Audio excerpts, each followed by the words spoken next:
The Green Sheet is a financial publication of the MWRA Advisory Board. This presentation was created in March of 2014 and provides an overview of the proposed fiscal year 15 operating budget, or CEB, and capital plan, referred to as the CIP. In the legislation that created the MWRA, a second entity, named the MWRA Advisory Board, was also created. The Advisory Board's job is to protect the interests of ratepayers while the authority builds, maintains, and operates water and wastewater facilities. Together, we ensure that our efforts are in the best interest for all stakeholders. The statute also calls for the authority to transmit its proposed CEB and CIP to the Advisory Board for no less than 60 days of review, and for the Advisory Board to issue comments and recommendations. The Advisory Board is currently meeting with authority staff and reviewing the proposed budgets. In May, the Advisory Board will transmit its comments and recommendations to the authority for review and response. This video will present an overview of the proposed fiscal year 15 CEB and CIP that the Advisory Board is currently reviewing. The proposed fiscal year 15 CEB is shown here in overview format with direct and indirect expenses in red, adding up to a 1.8% increase in total operating expenses. Capital financing in blue makes up over 61% of the total expenses, and fiscal year 15 proposes the use of $1.3 million in bond redemption funds to help lower the impact of debt service on total expenses, resulting in a 3.8% overall increase. Please note that this is not the same as the rate assessment increase, which will be discussed in a moment. Bond redemption is one of two types of funds used to lower rate assessments. Rate stabilization can either reduce expenditures, in which case it's called bond redemption, shown here, or it can be used to increase non-rate revenue. On the revenue side, fiscal year 15's use of rate stabilization is proposed at $7.9 million, an increase of $4.4 million from fiscal year 14, which factors into keeping the rate revenue to a proposed 3.6% increase for fiscal year 15, and this is the proposed increase for combined rate assessments, which is passed on to the communities and subsequently the ratepayers. While this was a quick bird's eye view of the proposed fiscal year 15 CEB, the Advisory Board takes a find every dime approach to all aspects of the proposed CEB, and a much more detailed review will be available to the public through the Comments and Recommendations document in May. Moving now to the proposed Capital Improvement Program spending, CIP planning is typically looked at in 5-year periods known as CAP periods. Fiscal year 15 is the second year of the current CAP period, running from fiscal year 14 to 18, and a more detailed explanation of how the CIP spending cap works will be covered in a future edition of the Green Sheet. At this point in the review process, it's important to view CIP planning in terms of projected fiscal year 15 spending and also impacts on future CIP spending. This chart compares projected spending in fiscal year 15 to fiscal year 14's projected spending simply as a reference point.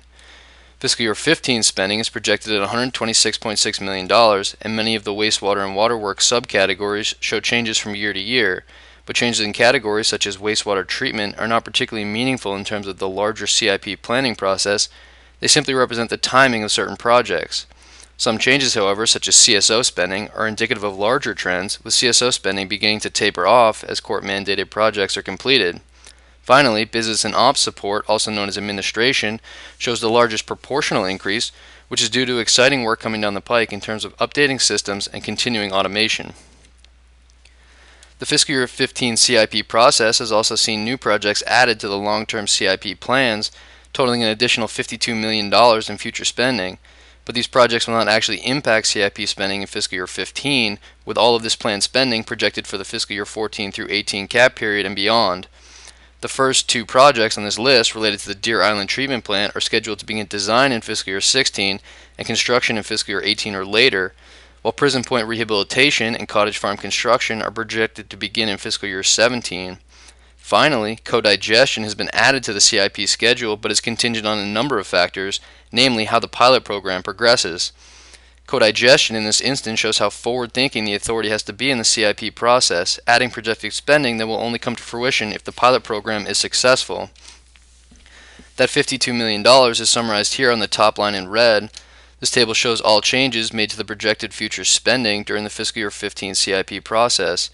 Reason for changes include actual bids being lower than expected when projects were originally planned, which was the case for WASM 3 and Nut Island Conveyance, saving the authority money in total projected costs. Also, updated cost estimates have increased projected costs for a number of significant projects, including the Cambridge sewer separation, replacement of butterfly valves at 2 locations, and the cryo chiller replacement. Schedule shifts have also been taken into consideration, pushing $35 million in projected spending out beyond fiscal year 18. Other changes are also made to factor in inflation, and it's important to note that pushing projected spending further into the future adds to the assumed costs as inflation calculations begin to add up. This was a quick overview of the proposed fiscal year 15 CIP and CEB, which were transmitted in December and February respectively. During March, the Authority and the Advisory Board go through briefings with each department to discuss the proposed expenditures, and the Advisory Board holds a public hearing. Then in April, the Advisory Board staff produces their comments and recommendations document, which is voted on by the Advisory Board in May. Finally, June includes 2 Board of Directors meetings. First, the Advisory Board staff presents the comments and recommendations with responses from the Authority staff, and then at the second board meeting, the Board of Directors will vote on the final fiscal year 15 CEB and CIP. For further information on these topics or any other questions, please visit our website at www.mwraadvisoryboard.com or contact us by email or phone.